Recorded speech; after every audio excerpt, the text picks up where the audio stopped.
I need to replace the lower control arms on my Renault Clio. It's a 2003 1.5 DCI model, and it's just failed the MOT on the lower control arms. So I've jacked the car up and put it on an axle stand. I've used the subframe under there for my axle stand point. Now that there is the front bush for the control arm, the lower control arm. That's the one on this car that's failed. And of course it has a rear bush just there. Sorry about the low light. I'm in the garage, it's a bit low light around here. I'm using a lead light to try to illuminate it all. So I'll be replacing the entire control arm on both sides. I'd rather not have to fight with the bushes. Even if I had a press, which I don't, it's probably still going to be a bit of a pig to do. So I'd rather just, I've learned through experience, I'd rather just replace the entire arm. So I need to remove the nut from that side, the bolt, and the same again for this side. And I'll need to unfasten the anti-roll bar. I want to call it a drop link, it is on other cars, kind of a bushing there, not really much of a drop link. And of course the lower ball joint clamp bolt there. And I should be able to release the arm from the car from there. Yeah, that's where I've got my axle stand, just so you can see under there. This is the level of play I've got in the bush. This is the one that the MOT test has failed. And you can see it completely separates from the inner portion of the bush there. I do that. Now this explains something to me. I just had some poor tyre wear on this side. This is the driver's side, offside. I've had some poor tyre wear, uneven tyre wear, and this is almost certainly the reason why. I now see. But that is fairly bad overall. It's quite detached. I just removed the bolt from the front here. Just wanted to show you how it was set up. So that there is the bolt that went through this front bush. This is the forward facing bush. You can see the caliper there. It's got an intermediate nut on it, that one you see at the end. That there secures the bolt in towards the housing here, the bushing. After that, this stabiliser bar goes on. Let's drop that there. That's held up there in the wheel arch by a 13mm nut up there. You can also use a Torx key on that. I wouldn't. After that goes on, there is then another nut on the end. I believe they're 18mm. There it is over there, 18mm on the end of that one. So just pull that one out, and then the process is basically repeated on this side. This is the rear facing bush, and that was the bolt that went into it that way that you can see there. On the end of that was another 18mm nut. No sort of double nut setup on this one. That's alright. And I've also had to remove the drop link, if you can call it a drop link, which sits just there, which is at the lower end of the wishbone, sort of towards the disc. And it looks like that on these cars. It's quite a strange setup. Not that bolt, that's the wishbone bolt. So there's a nut and a washer at the bottom. There's a lower bush there, which this car is completely shot. As you can see, I've already bought spares. That's completely ruined. This is an intermediate bush. This goes between, if I can remove that there. That there sits upright like that between the anti-roll bar itself here, up in there, and the wishbone, in that gap basically. I'm not showing you very well, apologies, there's poor light in here. And then the bolt just goes down here from the top with that upper bushing on it. So I've got some spares for that because that's a bit broken, so at least I can do that as well. Now my final task at the moment is going to be to remove the lower ball joint clamp bolt, which is just there in the dark, which you can't see because of the poor lighting, but it is there. And I'll be just pulling the entire wishbone assembly down and away from the car, and I'll show you how bad the bushes are as well once I'm done with that.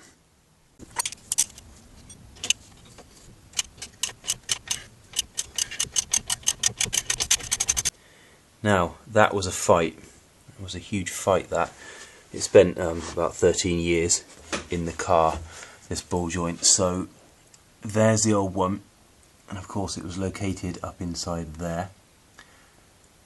I tried to sort of widen that gap using pry bars and things.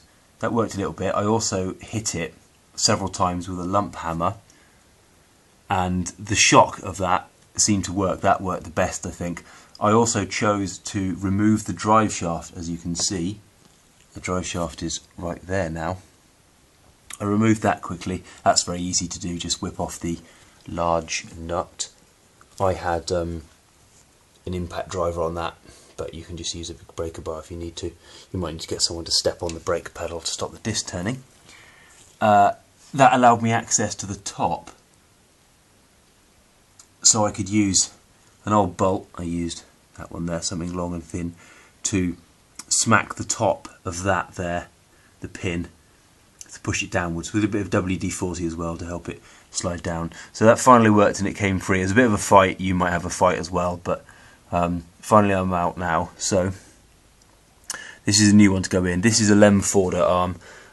Changing the arms is a bit of a ball ache overall, so I'd rather do it as few times as possible, and Lem Forder are considered to be a reasonable aftermarket make. So I'll be fitting this and hoping that it lasts at least 50, maybe getting on for 100,000 miles before it fails. As you can see, there's the main failed bush. The other one's still intact. It's not actually got that much play in it, though the MOT tester marked it as an advisory, I think. This one is the fail. The bush itself is here. It fell out as I was removing the arm. And it fits in there and is extremely loose. So that's the reason for the fail. And that is the reason for my poor tyre wear. So I will now try to fit that back onto the car, and I'm going to use a little bit of copper slip on the pin as well, so that the next time I need to remove it for whatever reason, maybe a different reason, it will be a little easier. It won't matter being slightly lubricated because that's not how it's gripped. It's pinched along that sort of ring, as you can see there. That's held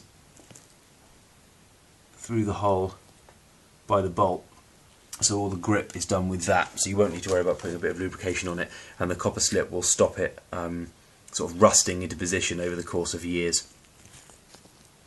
I'm just finishing mounting the lower arm now. It went back into place quite easily, to be honest. There's the rear bolt, the rear bush. That went in quite easily. And I've just tightened up the front one as well, a little bit in the darkness there, sorry. And I'm just tightening up this stabilizer bar. And I haven't yet tightened up the lower ball joint. There it is, under there in the dark, sorry. So one of the final things to do is this.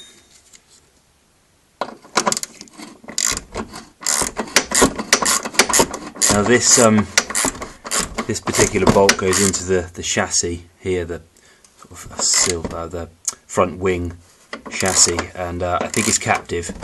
So go easy on this one. If this rounds or shears inside, you probably won't get a second go. And again, I really would not personally use the Torx part of that myself. So that's done, that's tight. That one's also tight. I now just need to do the lower ball joint, and then this arm will be done. And it'll be on to the next side. Starting on the passenger side now.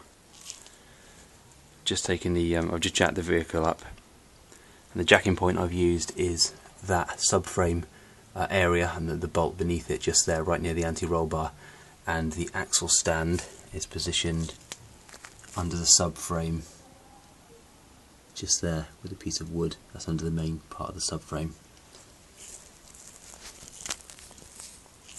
Now there's the rear bush for the anti-roll bar. I believe this is the side that didn't fail the MOT but was an advisory, so I'll be changing it anyway. And I'll just move this.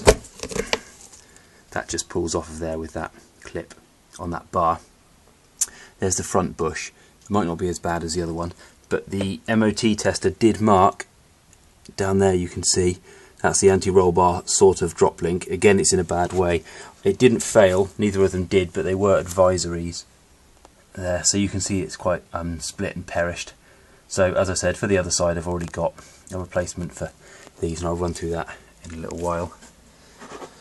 So I'm just going to hook this out of the way. It's a very handy thing to have some bungee cords so you can hook this to something like your front bumper. There, keep it out of the way, which is nice. So I'll be getting some penetrating oil on all these bolts. It'll be the same thing as the other side, only with a bit more light this time, which is nice. And I will need also to be unfastening that lower ball joint bolt there as well.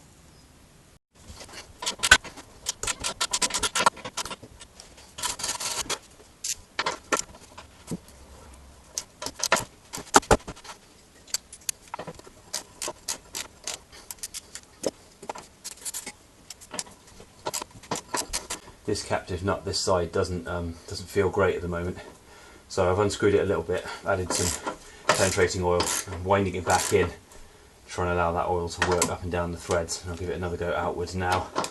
I found this works quite well, just in and out, when you've got something that's a little stuck like this. I really don't want to have to shear this, or I don't want to end up shearing it.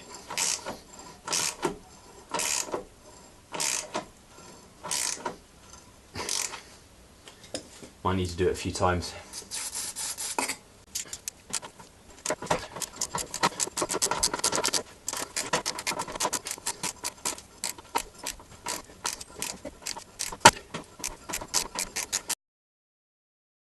Great, looks like that worked. Yeah, a little bit crusty, but the threads are fine. I'll live to fight another day. And there's this sort of stabiliser link bar now. So I still need to unscrew that nut there from this bolt, and the rear one as well. And I've already gone and ripped my glove again. I get through a few of these. Maybe they're crap quality, maybe I'll look for something else next time. If anyone can suggest a really good brand of these gloves for working on cars that don't continually rip, I'd love to hear it. Please put a comment in the description, in the comments, sorry, below.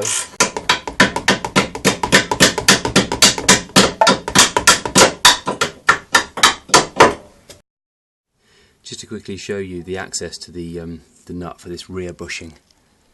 There, it's on the rear. It's a bit poor. You can't get a ratchet in there terribly easily because of the location of the lower arm and everything. You can't get there that easily. You could with a very long 0-degree offset ring spanner. That would work quite well. I haven't got any. I've just got some fairly short these Facon ones. They're not that long, unfortunately. These cheapo ratchet spanners I got ages ago aren't very much longer, but the angle I've got on them is much better, and because they've got a very small sort of tooth count, it makes it very easy to remove this. So yeah, flexible head ratchet spanners, excellent invention.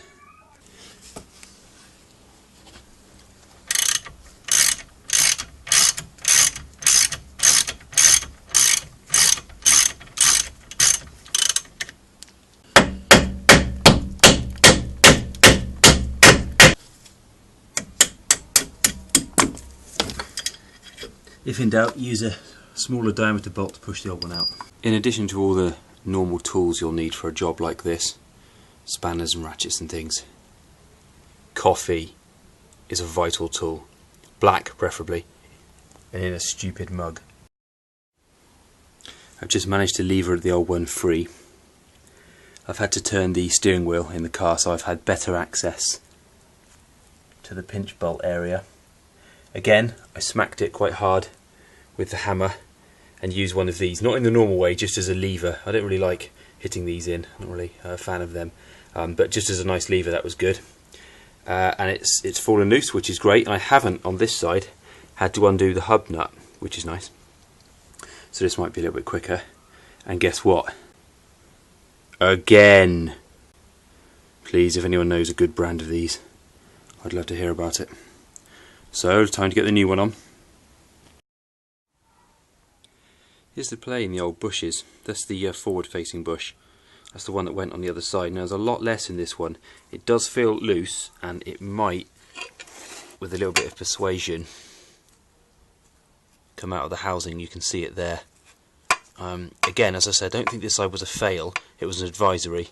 I'm not sure if that would prise out of the housing, but it's clearly worn. And the rear one That one feels fine, to be honest.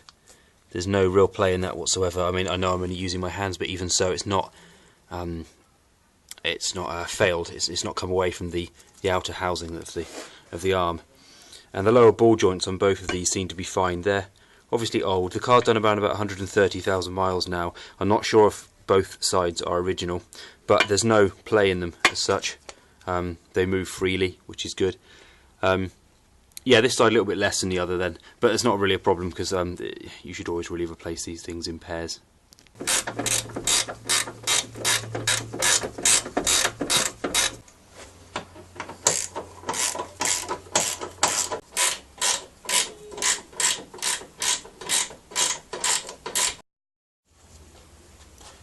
So the lower arm ball joint, clamp bolt under there, that's now been tightened up. This bolt at the top here, the front facing bush, that's been tightened up along with the stabiliser bar, and the rear bush as well at the back, that's been tightened up. There's a brand new drop link on there, anti-roll bar drop link bushing on the end. I've just made another video about that one.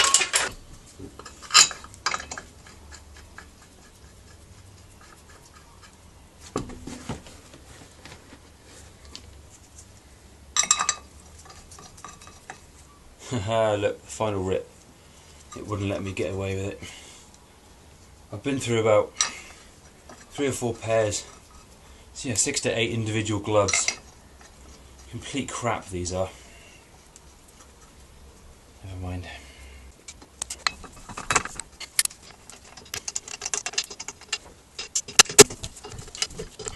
Wheels now back on the car. You just need to lower it to the ground, remove the axle stand, lower it to the ground. These are 90 Newton meters. Don't forget to torque them up. And the job is now complete. One thing I would recommend, now that you've done both lower arms and the bushes, the drop link bushes as well, is just to get the alignment carried out on the vehicle. Especially if you've got recent tyres. I've just fitted new tyres to the front anyway to this car, and I don't want the tyres wearing prematurely. So get the tracking done just after doing this, because there was so much play in the old bushes that it would have put the tracking out slightly, and the tyres probably were wearing unevenly as they were on my car. So worth getting it done now, it'll save you some money in the long run.